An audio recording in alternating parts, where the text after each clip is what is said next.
Greetings, YouTube. I saw a question recently on a Substack list, which I've got on my phone through the Kiwix app, which I highly recommend because you can carry around lots of data on your phone from the real world that you can use offline. And one of the questions is that someone found themselves in a gaming group, and one of the players is a deeply religious person in the real world. They are evangelical Christian, and they just cannot reconcile within themselves playing in a world where there are pantheons of gods. For them, the world can only have one god in it. And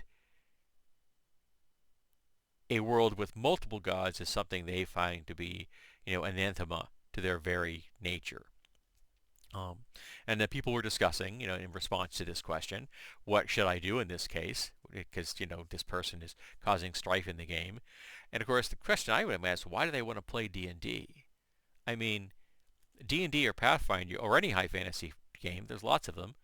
Come out of the gate, you know what you're getting. I mean, D&D has been in the, cultural zeitgeist for 40 years. People know that there are pantheons of gods in the game. Which pantheons varies. Sometimes they use real world pantheons, sometimes they use, fantasy pantheons, sometimes it's a mix. I personally don't have a problem with real world religions being used in fantasy games, and no more than I have a difficulty seeing real world religions used in science fiction games or in contemporary fiction, or in spy games and things like that. That doesn't bother me in the least. I know it bugs some folks, and they're entitled to that. And if they don't want to do that, have at it. Just use fantasy settings that have very little to do with the real world. I just think it's harder for a lot of players to get a grip around it, get their head around a truly fantasy god, because they didn't grow up hearing about the stories and legends. I mean, if you're raised in a European environment, or America, which is, an offshoot of European history, you've been exposed to a lot of very common pantheons, Norse and Roman and Greek and quite possibly, the Celtic and maybe some of the Sami Scandinavian ancient religions and things like that. So you're being probably exposed to, the indigenous religions of North America. Uh, so there's a lot out there that you've been exposed to just by being raised in this environment, even if you were not a particular student of mythology, as I'm sure most gamers are. I loved mythology. I took a mythology course in high school, and so I have a pretty good background in it, and I've read about that kind of thing extensively as an adult, both in role-playing games and in the real world. So I'm real comfortable with it. But there are going to be people who aren't. But the question is, you can't come into D&D without knowing that they exist. So then again, my question is, why does this incredibly religious evangelical Christian want to play D&D knowing they're going to have to interface with a world filled with gods and a place where that doesn't have the Christian God? That God does not exist. And someone in the responses to this question has said that they had actually had someone that in a game was that they played a cleric of the one god, and for them, their character was built around the idea of, hunting down and killing all of the demons of the world that existed, and for them, the demons of the world is anybody that didn't worship the one god. That's not gonna work for most folks.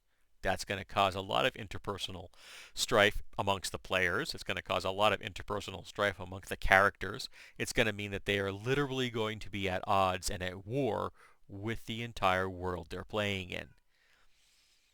Unless that's the game you want to play, that's not going to be a lot of fun for most folks. And I would not want to do that.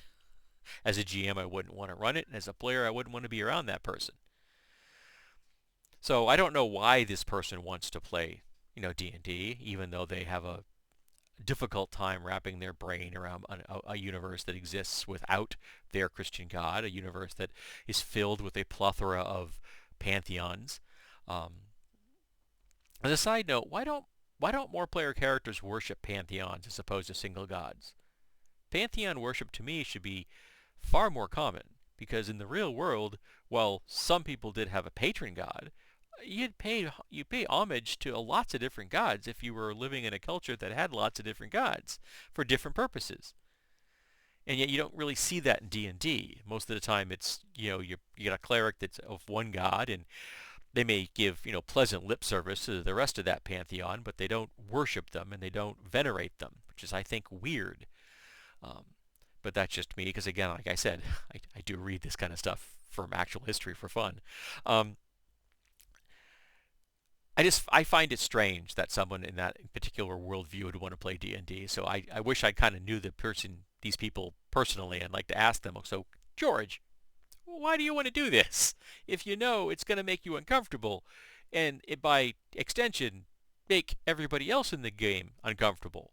So why do you want to play this? Why don't you go play Star Wars, or, where you could pretend they're talking about, the Jesus myth or something, or other games that are based purely on speculation of our current history in the future.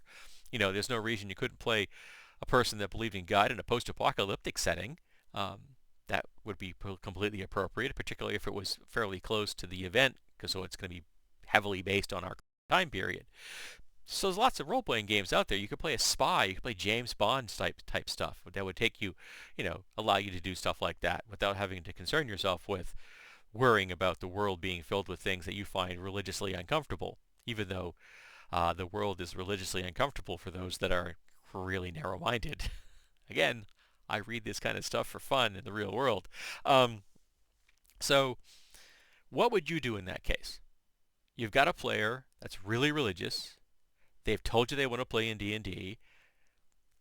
They really want to do it, but they're having a hard time wrapping their skull around a world that isn't based on their real-world religious experience.